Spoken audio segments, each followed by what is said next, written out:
वशीकरण की वापसी पार्ट 2। मैंने सोचा था वो सब खत्म हो गया है, लेकिन असली खेल तो अब शुरू हुआ था।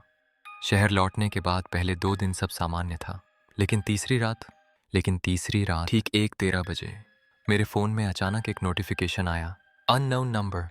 मैंने खोला और जो देखा वो मेरी रूह तक हिला गया।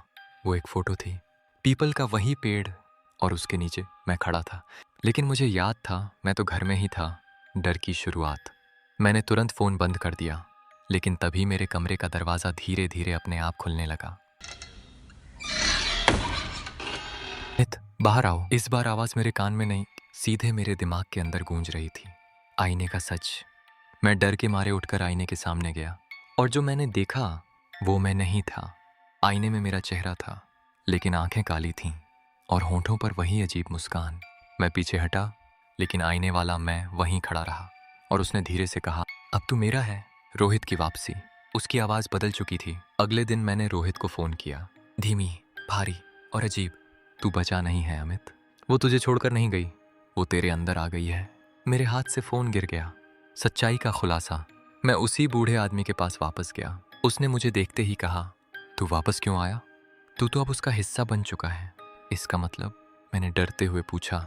वो बोला, वो औरत किसी एक को अपने वश में नहीं करती, और अब वो तेरे अंदर है। उसने एक और सच बताया, वो शरीर बदलती है।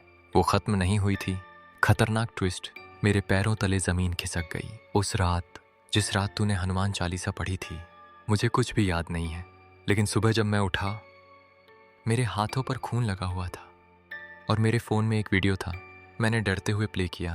वीडियो में मैं था, और मेरे सामने एक आदमी खड़ा था, और मैं उसकी आंखों में देखकर कुछ मंत्र बोल रहा था। वो आदमी धीरे धीरे जमीन पर गिर गया। अब शिकारी कौन है? मुझे समझ आ गया। अब वो मुझे शिकार नहीं बना रही, वो मुझे इस्तेमाल कर रही है। अंतिम सीन।